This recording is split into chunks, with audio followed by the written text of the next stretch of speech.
Chapter 2, Part 2. On the edge of the village, Edgar stopped and cursed himself for a fool. He'd sold his finds, but the unwanted press of the crowd had made him too anxious to be gone. He still had supplies to buy. He decided to wait in the churchyard until the judgment was over. With luck, the bulk of the crowd would disperse soon after. He skirted around the new grave markers, simple black polished blocks with crisp incised letters picked out in gold paint. These graves were too frequently visited. His favourite bench was on the far side of the 1,000-year-old abbey, where centuries of summer heat and winter frost had folded and raised the ground. Extravagant monuments to folk long forgotten leaned at precarious angles. Vaults with gaping seams twisted open like dried seed pods, exposing hidden darkness that the sun was never meant to penetrate. Edgar brushed a few dry leaves from the seat of a bench under a spreading laurel bush and sat down. Immediately, a sleek jackdaw hopped up onto the far end of the bench and regarded him with its head cocked to one side, an unblinking gleam in its ebony eye.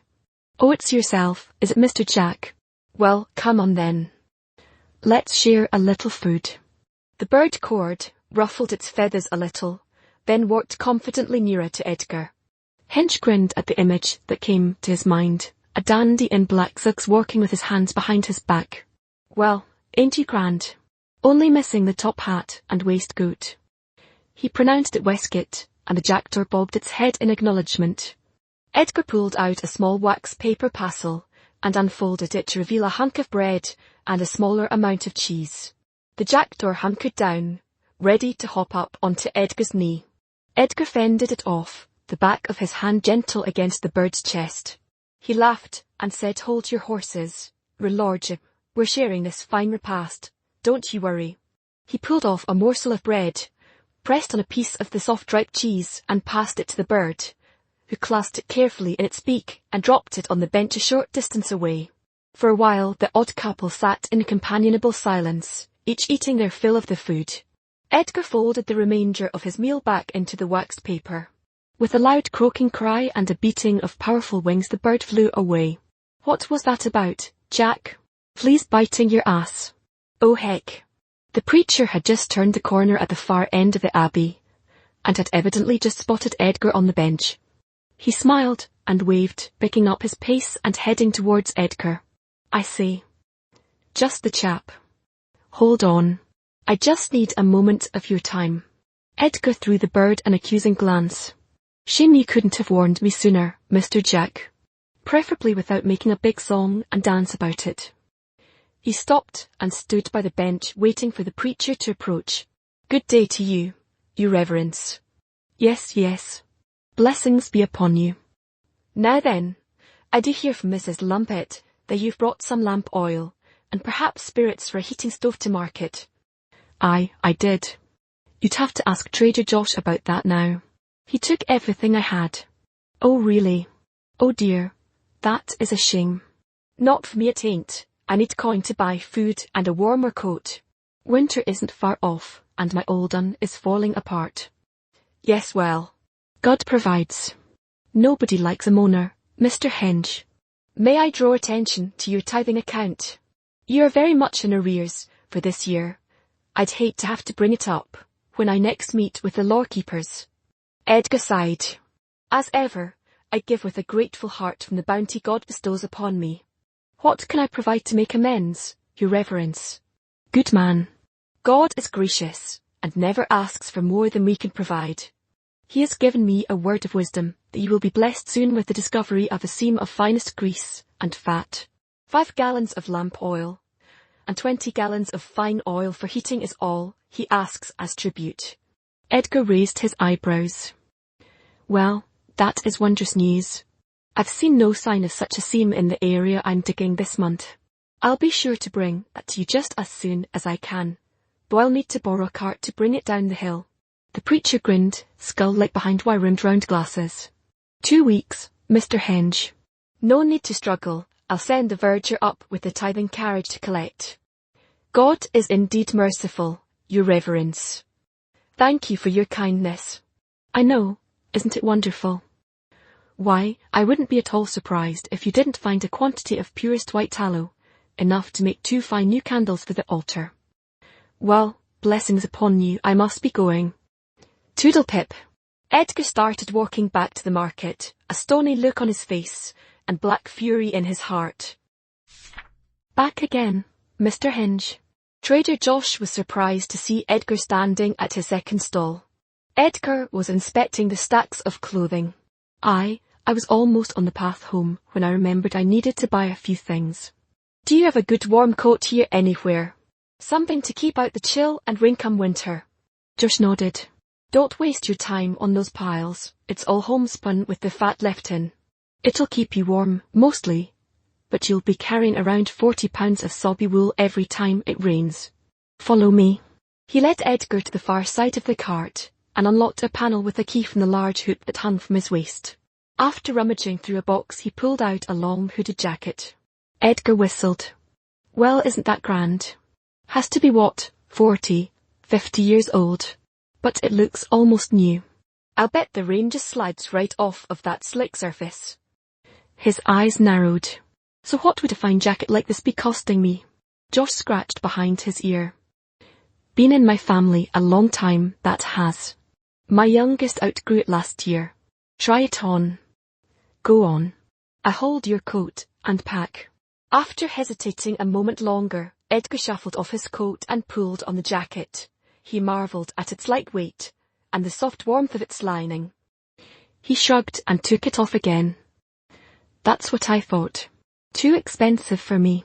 Thank you for letting me try it though. I have a fascination with the things our forefathers could make. Trader Josh grinned. Keep it. My gift. Whatever for. I mean, thank you, if you're sure. A coat like this will keep the chills away this winter. I'll be glad to spare myself some aching joints. Josh shrugged. Let's just say it's a bonus for bringing me certain items that sell very well in less law-abiding villages. Just promise me you'll always give me first choice of your pickings, and I'll call a square. Deal? Edgar looked him in the eye and shook the proffered hand. Deal. And I thank you. That's a rare kindness, and I appreciate it. Josh pointed a thumb to the stairs leading to the Guildhall entrance. Come on then, I know you've got some coin. You can buy me a drink in the cafe by way of thanking me. Edgar gravely nodded, then pushed the sleeve of his new coat up so that he could pick up his pack. By Eck, your youngest grew out of this. Josh laughed. Yep. Your preacher at the Abbey always gives us the side eye, and mutters some prayer about delivering him from the spawn of giants whenever he sees us. Not our fault we're well built. Runs in the family. While they were waiting for their drinks, the two stood at a tall table and looked around at the Lord murals that lined the wall. Most depicted scenes from epic battles long past. Josh was expounding on a battle that his grandfather had fought in. He swore that the heroic figure depicted in one mural was based on his forebear. Edgar doubted that anyone would really have stood bare-chested on a rampart armed only with a blacksmith's hammer, beckoning on his cowering compatriots while bullets whistled past him on all sides. But he held his peace, nodding along to Josh's tales. His eyes wandered to a small detail by Josh's supposed grandfather's foot. Josh paused at Edgar's sharp intake of breath. What is it, pal? Bored of my jabbering already? What? No, of course not. There's just something there in the painting. Do you mind if I go and take a look? Josh shrugged and walked with him up to the wall. There, crushed into the mud beneath the man, was an articulated tangle of dark tubes. Many of the tubes were bent or otherwise broken, but the overall impression was of spindly Halloween skeleton limbs attached to an incongruous grey barrel body. The man's foot was planted solidly on what appeared to be a steely metal mask, its left side pushed into the mud the middle of the eye socket. What remained visible of the face was called, calm, implacable. A face of terrifying smooth beauty. I bet not many noticed that in the mud, Edgar. Not with everything else going on in the painting. What is it? Something you've seen before. You know what that is, right? Edgar shook his head, then realised he'd been acting fey again. He tried to defuse the situation. Nothing I've laid eyes on. Just reminded me of what your Kate did to that boy she caught stealing from your cart. He still flinches whenever he sees her. Josh laughed and walked back to the table where their drinks were waiting. That's a fighting drone. Our people took a battering from them. Mind you, We used them in the war too. That's something that you don't hear these days. Robots are bad, our side were the good guys, right? Anyway, according to my granddad they were tough as old boots, and wicked smart too. They learned, you see. If you tried to kill one and failed, it learned a bit more about you, and got better at anticipating your moves. Worse still, every other drone on the battlefield got smarter too. Evil bastards. That's why all the rules about computing devices are in the lore. I know legally you can have calculators and whatever, so long as they are not too smart. But around here the lawkeepers are very zealous. They barely tolerate anything that uses electricity. Today's little exhibition in the market square being a case in point. Edgar frowned. Was the boy all right? Oh yes. Scared shitless, mind. And I'm sure it hurt like hell. But they used a simple switch, barely broke the skin in a few places. If they'd been serious about it, his back would have been in ribbons. Even so, for the crime of owning a broken-down artifact with nothing more than decorative value, it's a bit rich. Josh leaned forward.